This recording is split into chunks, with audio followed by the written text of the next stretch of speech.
రోడ్డులో కాలువలపై ఉన్నటువంటి బండల తొలగింపు విషయం గురించి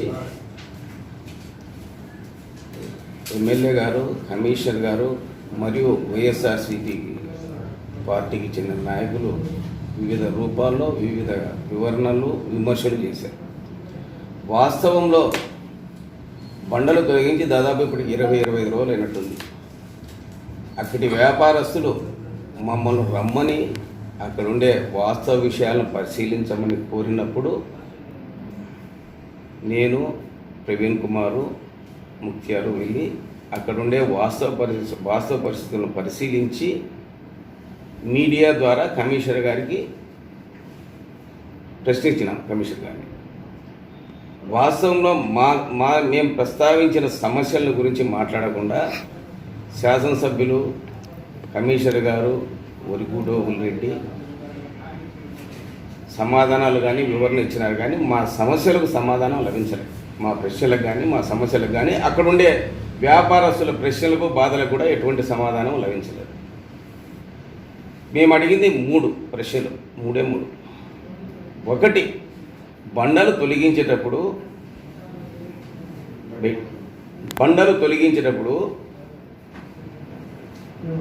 వ్యాపారస్తులు కంటే వ్యాపారస్తులంటే అపారమైన గౌరవం ఉందని శాసనసభ్యులు చెప్పాడు. వాళ్ళను నోటీస్ ఇచ్చి కానీ లేదా అది కాలువలు మున్సిపాలిటీ కాబట్టి నోటీస్ ఇవ్వాల్సిన అవసరం లేదనేది. వాళ్ళ మీద అపారమైన గౌరవం ఉంది, వ్యాపారస్తులు అంటే ప్రేమ ఉంది అని చెప్పినప్పుడు వాళ్ళని పిలిపించి, అయ్యా ఇక్కడ సిల్ట్ తీయాలా, పూడిగా తొలగించాలా, మీరేమైనా బండలు తీసుకుంటే డ్యామేజ్ కాకుండా మేము తీసే డ్యామేజ్ అవుతుంది, మీరు తీసుకోండి ఒక సమావేశం ఏర్పాటు చేసి కానీ ఒక పత్రికా ప్రకటన ద్వారా కానీ వాళ్ళకి ఏమైనా తెలియపరచలేదు. మీ అంతకు మీరు తొలగించినందువలన ఆ బండలన్నీ డ్యామేజ్ అయినాయి. దాదాపు 1000 వరకు అక్కడ వ్యాపార సముదాయం, అత్యంత ప్రధానమైన వ్యాపార కూడలి ప్రొద్దుటూరులో మైదుకూరులో 1000 వరకు వ్యాపార అంగళ్ళు ఉంటాయి, వ్యాపారం చేసుకుంటే అంగళ్ళు. ఆ అంగళ్ళ మీద ఆధారపడి దాదాపు 4-5 వేల మంది గుమస్తాలు కానీ దానికి సంబంధించి వర్క్ చేసే వాళ్ళు కానీ 4-5 వేల మంది కుటుంబాలు ఆధారపడి జీవిస్తున్నారు. ఈరోజు మీరు బండలని మీ ఇష్ట ప్రకారం తొలగించినందువలన ఏం జరిగింది? ఒక్కొక్క వ్యాపారి ఇప్పుడు మళ్ళీ రేపు 1వ తేదీ, 2వ తేదీ, 3వ తేదీ అంగళ్ళు తెరవచ్చు.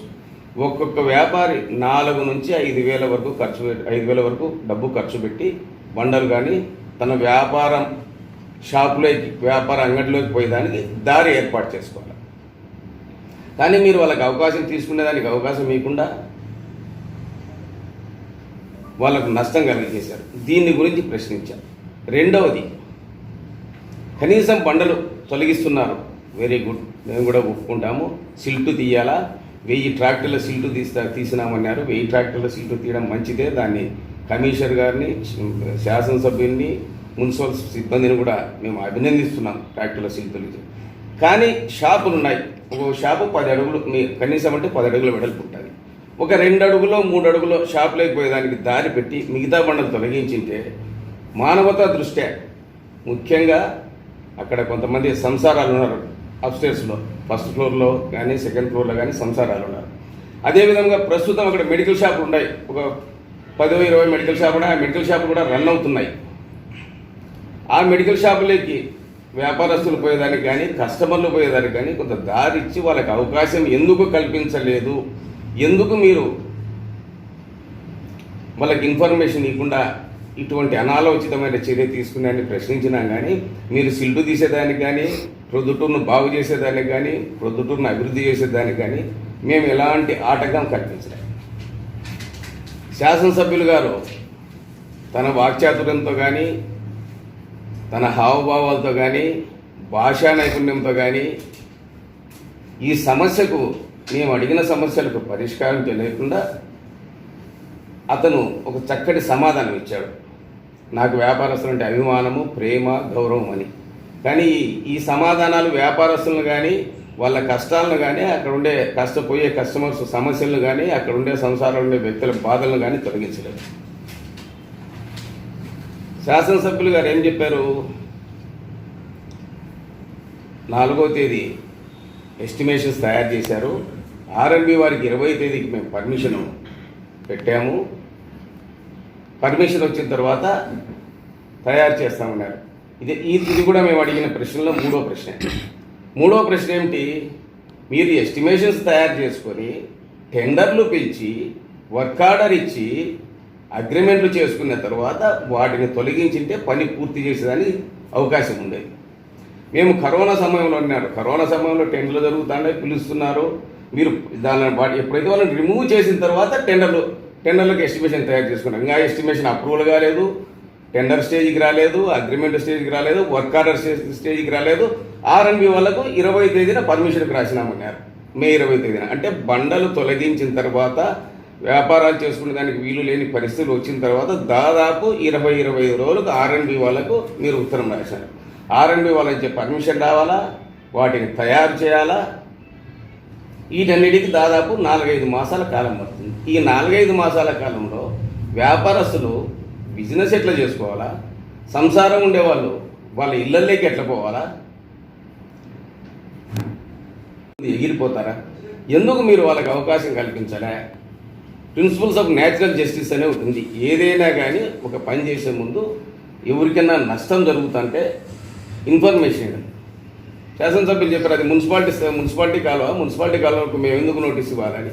ఎంక్రోచ్మెంట్స్ జరిగినా కూడా మన స్థలంలో కూడా మున్సిపాలిటీ స్థలంలో కూడా ఎవరైనా ఎంక్రోచ్ చేసుకుంటే ఫస్ట్ నోటీస్ ఇస్తాం. నోటీస్ అనేది భారతదేశంలో పౌరుని ప్రాథమిక హక్కు. ఆ హక్కుకు భంగం కలిగించకుండా ఖచ్చితంగా కూడా నోటీస్ ఇవ్వాల్సిన అవసరం ఉంది. దాదాపు 2.5 మాసం నుంచి ఎటువంటి వ్యాపారాలు లేవు. ఇప్పటికే వ్యాపారస్తులు మైదుకూరులోని వ్యాపారస్తులు వాళ్ళ దగ్గర పనిచేసే గుమస్తాలు కూడా అనేక కష్ట నష్టాలు ఎదుర్కొంటున్నారు. వాళ్ళకు ఇప్పుడు 1వ తేదీ 2వ తేదీ తెలిస్తే వాళ్ళు ఏ విధంగా వ్యాపారాలు చేసుకోవాలి. కమిషనర్ గారు కానీ శాసనసభ్యులు నేను నా ఆదేశంతోనే చేసినట్టు వివరణ ఇవ్వాలి. మీరు పని పూర్తి చేసి కాలువలు కట్టి తిరిగి వ్యాపారస్తులు వ్యాపారం చేసుకోవాలంటే 4-5 మాసాలు పైనే పడుతుంది. ఒక పని సిల్ట్ తీయాలా, వెరీ గుడ్, దానికి కూడా మార్గాలు ఉన్నాయి. వ్యాపారస్తులు నచ్చజెప్పి నైట్ శానిటేషన్, తర్వాత కరోనా సమయము మనకు అదృష్టము వరము అని కమిషనరు శాసనసభ్యులు గారు చెప్తున్నారు. వరమే కరెక్టే, సిల్ట్ తీసేదానికి వరమే, కానీ మిగతా వాళ్ళకు డ్యామేజ్ అయినది కదా. అటువంటి డ్యామేజ్ లేకుండా నైట్ శానిటేషన్ అనేది ఒకటి ఎప్పుడో ఇంట్రడ్యూస్ చేసినాం 2005 సంవత్సరంలో. అటువంటి సమయంలో కూడా పని చేసుకునేదానికి మనసు ఉంటే మార్గం ఉంటుందని ఎన్నో అవకాశాలు ఉన్నాయి. ఇంకో విషయం కూడా ఈ సందర్భంగా తెలియజెప్పేది ఏమంటే, ఆర్ఎండ్బి వాళ్ళు 22/12/2017 ఒక జీవో ఇచ్చారు. ఏవైనా రోడ్లు రహదారులు మున్సిపల్ పరిధిలో పోతూ అవి ఆర్ఎండ్బి వారికి సంబంధించినదైతే దానిలో పనిచేసుకోవడానికి మున్సిపాలిటీ వాళ్ళకు అనుమతిస్తూ ఒక జీవో ఇష్యూ చేసింది government of Andhra Pradesh. GO number 499. నేను మీకు వీటిని మీ ద్వారా వీటిని కమిషనర్కి పంపుతున్నాను. ఈ జీవోలో ఏముందంటే డివైడర్లు, గ్రీనరీ, ఏదైనా మీడియన్స్ మధ్యలో ఉన్నట్టు అభివృద్ధి చేసుకునేదానికి ఉంది. దాని విధంగా కాలువలు కూడా చేసుకుంటే ఈ జీవోను చూపించి పెద్ద అభ్యంతరకరమైన ఉండదు. ఈ విధంగా అసంబద్ధంగా తొలగించినారు కాబట్టి దాన్ని మేము అనుభవలేమి అని కమిషనర్ గారికి చెప్పాము. అనుభవలేమి కొంచెం తొందరపడకుండా ఆలోచన చేసి అందరితో చర్యలు తీసుకుంటే బాగుండేది. చదరంతో నాకు ప్రేమ అభిమానం అని చెప్పడానికి చెప్తున్నాను. కనీసం ఇప్పుడు ఆ పని పూర్తి కావాలా, టెండర్లు పిలిచాలా, ఆర్ఎండ్బి దగ్గర నుంచి పర్మిషన్ రావాలా, ఒకవేళ పర్మిషన్ లేకుండా మీరు ఈ జీవోను ఉపయోగించినా కూడా ఎంత టెండర్లు పిలిచినా పని పూర్తి కావాలంటే 3 నుంచి 4 మాసాల కాలం పడుతుంది. కాబట్టి ఈ 3-4 మాసాల కాలంలో వ్యాపారస్తులను ఇబ్బంది పెట్టంటే వ్యాపారస్తులకు అవకాశం కల్పించమని మేము అడుగుతున్నాం. 3 ప్రశ్నలు. ఒకటి, వాళ్ళకి తెలియజెప్పింటే బండలు తొలగించుకొని నష్టపోకుండా ఉందరు. ఒక వ్యాపారస్తునికి 4-5 వేలు డబ్బు మిగిలింది. 2, కనీసం 2 అడుగులు 3 అడుగులు దారి వదిలింటే ఇప్పుడు ఎమర్జెన్సీలో ఉన్నటువంటి మెడికల్ షాపులు కానీ అక్కడ ఉన్నటువంటి సంసారం చేసే వ్యక్తులు కానీ వాళ్ళ ఇళ్ళ లేకపోయేదానికి మానవతా దృక్పథంతో మీరు 2 అడుగుల నుంచి దారి వదిలింటే బాగుండేది. ఇది అనుభవంతో కూడుకున్న పని. 3 టెండర్లు అన్నారు. వాటిని అన్నిటిని తయారు చేసుకొని ఈ బండలు తొలగించింటేనా చాలా బాగుండేది. అదే అనుభవం అని చెప్పేది. ఇది శాసనసభ్యులు కనీసం శాసనసభ్యులు మాట్లాడిన సమాధానంలో ఉన్నా కూడా కొంచెం సమస్యకు ఒక పరిష్కారం లభించినట్టు శాసనసభ్యులు మాట్లాడిన పరిష్కారం అనే చెప్పారు, చక్కగానే ఉంది. కమిషనర్ గారు మాట్లాడినది వాస్తవికతకు దూరము, ఆయన ఒరుగుడోగుడి మాట్లాడినది అసంబద్ధం. మేము మాట్లాడిన సమస్యలకు వాటికి సంబంధమే లేదు. కమిషనర్ గారు ఏం మాట్లాడినారంటే, మేము ఆమె జెండర్ను గురించి ప్రస్తావించలే. అనుభవము, అర్హత, సామర్థ్యము, నిబద్ధత, సమర్థత, వీటిని గురించి మేము కమిషనర్ గారిని ప్రశ్నించాం. అనుభవం ఏమనేది ఇప్పుడు నేను మీకు ముందు 3 విషయాలు చెప్పాను. ఆ 3 విషయాల్లోనే ప్రస్ఫుటంగా కనిపిస్తుంది. మేడం కమిషనర్ గారు ఏమన్నారు, ఒక లేడీ కమిషనర్ అని ప్రస్తావించినారు. లేడీ కమిషనర్ కాదు, ఉమెన్ కమిషనర్, మహిళా కమిషనర్ అనాలా, పురుష కమిషనర్, జెంట్ కమిషనర్ అనాలా. అక్కడ కమిషనర్ ఇంపార్టెంట్ కానీ, కమిషనర్ ఉద్యోగం ఇంపార్టెంట్ కానీ, ఆమె మహిళనా పురుషుడా అనేది మాకు అవసరం లేదు. కమిషనర్ గారి సామర్థ్యాన్ని, ఆమె పనిచేసే విధానాన్ని మేము ప్రశ్నించాం కానీ ఆమె జెండర్ను గురించి ఏనాడే కానీ ప్రస్తావించింది లేదు. గతంలో ప్రస్తావించేది లేదు, ప్రస్తుతము ప్రస్తావించడం లేదు, భవిష్యత్తులో కూడా ప్రస్తావించం. ఒక న్యాయవాదిగా భారత రాజ్యాంగాన్ని క్షుణ్ణంగా చదివిన వ్యక్తిగా 1950 జనవరి 26వ తేదీ భారతదేశాన్ని సర్వసత్తాక గణతంత్ర రాజ్యంగా ప్రకటిస్తూ భారత పార్లమెంట్ ఆమోదించిన పవిత్రమైన భారత రాజ్యాంగాన్ని చదివిన వ్యక్తిగా అందరికీ సమాన హక్కులు ఉంటాయని నాకు క్షుణ్ణంగా తెలుసు. భారత రాజ్యాంగం ప్రియాంబుల్ పీఠికే అంటే మొదటి పేజీలోనే ఈక్వాలిటీ బిఫోర్ లా, చట్టం ముందు అందరూ సమానులే. ఆర్టికల్ 14, 15 భారత రాజ్యాంగంలోని ఆర్టికల్ 14, 15 ఏం చెప్తాయంటే equality before law, equal protection of law, చట్టం ముందు అందరూ సమానులే, చట్టం అందరికీ ప్రొటెక్షన్ ఇస్తుందని.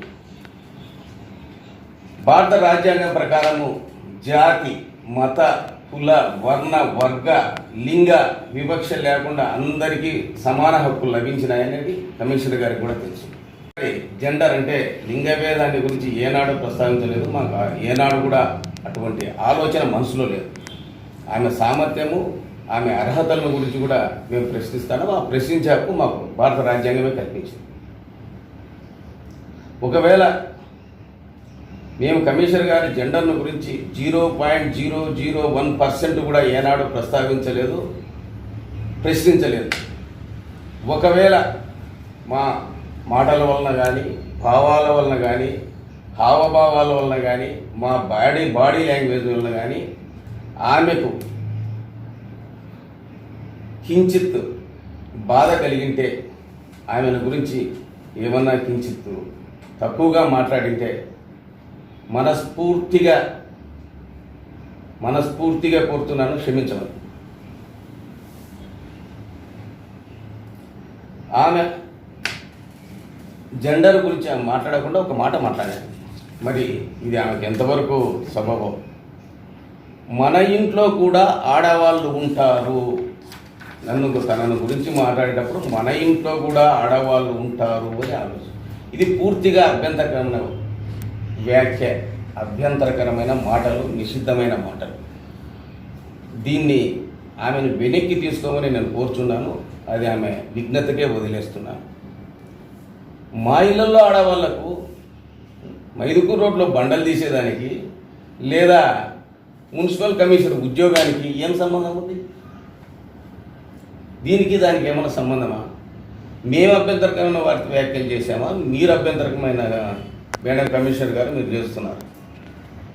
చూడండి మేడం కమిషనర్ గారు,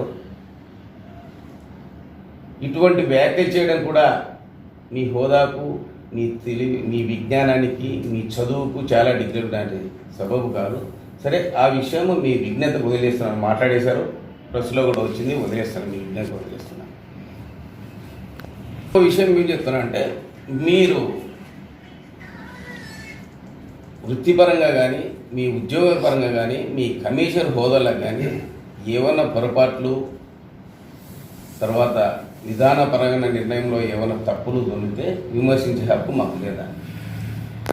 భారత రాజ్యాంగం ఆర్టికల్ 19లో ఫ్రీడమ్ ఆఫ్ స్పీచ్ కొన్ని పరిమితులకు లోబడిచ్చింది. మేము ఏమే కానీ అసంబద్ధ కానీ లేదా కించపరిచే మాటలు కానీ ఏనాడు కూడా మాట్లాడలేదు.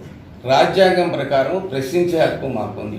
ఆ హక్కును మీరు కాదనలేరు, తృణీకరించలేరు. భారతదేశ పౌరునిగా ఒక ప్రజాస్వామ్య దేశంలో ప్రశ్నించే హక్కు లేదని మీరు చెప్పేదానికి లేదు. ఖచ్చితంగా ప్రశ్నిస్తాం.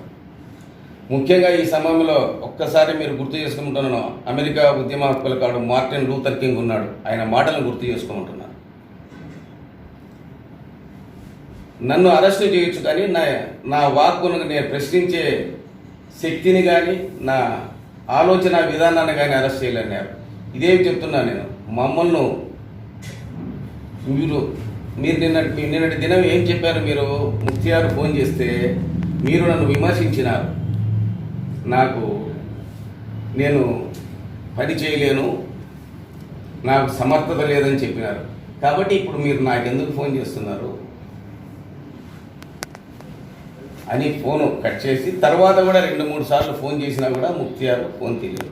ఒక మాజీ ఇన్ఛార్జి మున్సిపల్ చైర్మన్, అదేవిధంగా 6 సార్లు కౌన్సిలర్గా ఉన్న వ్యక్తి ఫోన్కే రెస్పాన్స్ లేకుంటే అంటే మీరు మా ప్రశ్నించే హక్కు లేదా? మా హక్కును అనగదొక్కుతారా? కాల రాస్తారా? చట్టము రాజ్యాంగము మాకు కల్పించిన హక్కును గురించి ఖచ్చితంగా ప్రశ్నిస్తాం. ఎందుకంటే ఆ ప్రశ్నించే హక్కు మాకుంది. ప్రొద్దుటూరు మున్సిపల్ పౌరునిగా రాజ్యాంగం కల్పించిన హక్కును ఉపయోగించుకొని ఖచ్చితంగా మేము ప్రశ్నించినప్పుడు స్పందించవచ్చు, మా ఫోన్కు ఆన్సర్ చేయకుండా పోవచ్చు, మేము చెప్పిన సమస్యను మీరు తీర్చకుండా పోవచ్చు, కానీ మేము ప్రశ్నించుతానే ఎప్పుడూ ఉంటాం. మార్టిన్ లూథర్ కింగ్ మాటలు మరొకసారి కూడా గుర్తు చేసుకోండి. మహాత్మా గాంధీ మాటలను గుర్తు చేసుకోండి. ప్రశ్నించే హక్కు, ఈ ప్రశ్నించే హక్కు కోసమే మహాత్మా గాంధీ స్వతంత్ర పోరాటం చేశాడు. ఈ ప్రశ్నించే ఫ్రీడమ్ ఆఫ్ స్పీచ్ కోసమే అనేక మంది నాయకులు ఎంతోమంది ఎన్నో త్యాగాలు చేశారు. ఈ స్వేచ్ఛ కోసమే మొత్తం ప్రపంచంలో ఉన్న అన్ని దేశాలు 180 దేశాలు కూడా పోరాటం చేస్తున్నాయి. స్వేచ్ఛ కావాలా, స్వేచ్ఛ కావాలి. ఈ ప్రశ్నించే స్వేచ్ఛను మీరు మాకు సమాధానం చెప్పొద్దు, స్పందన ఇవ్వద్దు, ఫోన్కు ఆన్సర్ చేయొద్దు, కానీ ప్రశ్నించుతానే ఉంటాం. మేడం స్పీకర్, మేడం కమిషనర్, ఇంకొకటి కూడా ఆమె మేడం కమిషనర్ గారు ఏమంటారు? కమిషనరు ఎమ్మెల్యే రాజకీయ రంగం పులుపుతారు అంటారు. ఖచ్చితంగా ఆ సన్నివేశాలు అట్లున్నాయి. గతించిపోయిందైనా కూడా ఒకసారి మళ్ళీ గుర్తు చేస్తున్నారు. 11వ వార్డు కౌన్సిలర్ అభ్యర్థి చైర్మన్ వైఎస్ఆర్ చైర్మన్ అభ్యర్థి అయిన రమేష్ గారు 10 లక్షల రూపాయల చెక్కు మున్సిపల్ ఆఫీస్లో నేను మున్సిపాలిటీకి ఇస్తున్నాను, కరోనా నేపథ్యంలో కరోనా వ్యాధి అరికట్టేదానికి కావాల్సిన పనులు చేసేదానికి 10 లక్షల రూపాయలు చెక్ ఇస్తున్నాను, మీకు చెక్ ఇచ్చారు. తర్వాత ఆ చెక్కులు మీకు ఇచ్చిన తర్వాత మీరు మున్సిపల్ జనరల్ ఫండ్స్లో జమ చేసుకోవాలా, లేదు కలెక్టర్కి పంపించాలా, లేదు చీఫ్ మినిస్టర్ రిలీఫ్ ఫండ్ పంపించాలి. తర్వాత మాకు తెలిసి ఆ రోజు చెక్ ఇచ్చే రోజు ఫోటో తీసుకొని మీరున్నారు, శాసనసభ్యులు గారు ఉన్నారు, అదేవిధంగా రమేష్ గారు ఉన్నారు, ఇంకా కొంతమంది వైఎస్ఆర్సీపీ నాయకులు ఉన్నారు. మీరందరూ కలిసి ఏం చేశారు? మేడం కమిషనర్ గారు మిమ్మల్ని అడుగుతున్నారు. ఆ చెక్కు తీసుకున్నారు. తీసుకున్నాక ఏం చేశారు? ఆ చెక్కు తర్వాత ఏదో తీసుకోకూడదు, రూల్స్ లేవని చెప్పి దాని డబ్బును క్యాష్గా ఎమ్మెల్యే గారికి ఈ కోవిడ్ దాని గురించి ఖర్చు పెట్టేదానికి ఇచ్చినామని తర్వాత తెలిసింది. ఎప్పుడు మేము ప్రశ్నించినప్పుడు తెలిసింది. అంతవరకు మీరు ఎవరైనా పిలిచి చెక్ ఇస్తున్నాను, ఆ రోజేమో చెక్ ఇచ్చేట్టు పేపర్లో పబ్లిసిటీ వచ్చింది, మీకు కావాల్సినంత పబ్లిసిటీ దొరికింది. ఆ పబ్లిసిటీని తిరిగి పెన్నికి ఇచ్చిన విషయం ఎవరికి తెలియజేయలేదు. ఈ రోజు కూడా మిమ్మల్ని ప్రశ్నిస్తున్నాను మేడం కమిషనర్, ఈరోజు ప్రశ్నిస్తున్నాను కమిషనర్ గారు, మీరు కూర్చుండే కుర్చీ వెనక అదే చెక్కు ఒక ఫోటో చేసి పెద్ద సైజులో ఈరోజు కూడా ఉంది, మీరు మాట్లాడేటప్పుడు కూడా ఉంది. మున్సిపాలిటీగా చెక్ ఇవ్వకునంటే శాసనసభ్యులు గారికి ఆ ధనం ఇచ్చింటే మీరెందుకు ఆఫీసులో దాన్ని మీ ఛాంబర్లో పెట్టారు? ఆ చెక్కు మనకు రాలేదు కదా, ఇది మున్సిపల్ ఆఫీస్ కదా, పబ్లిక్ ప్లేస్ కదా, ప్రజలందరికీ సంబంధించింది కదా. కాబట్టి రాజకీయ రంగం కనీసం ఇప్పటికైనా మీరు మేమేదన్నా అడిగితే దానికి సమాధానం ఇవ్వాలా. మేము మిమ్మల్ని ఏం కించపరచలే. ఏనాడే కానీ ఉమెన్ కమిషన్ అని కానీ ఇక్కడ మీ జెండర్ను గురించి కూడా మేము ప్రస్తావించలే. మీరు ఇక్కడ కమిషనర్గా వచ్చిన దాన్ని ప్రస్తావించిన అది ఓబులేడి గారికి రిప్లై ఇచ్చినప్పుడు ఖచ్చితంగా చెప్తాను దాని గురించి. పొద్దుటూరు అభివృద్ధికి పనిచేయాలా, ఇటువంటి అసంబద్ధమైన పనులు ఇకనైనా మానుకోవాలా, కూడా ఆచితూచి మాట్లాడాలని కమిషనర్ గారిని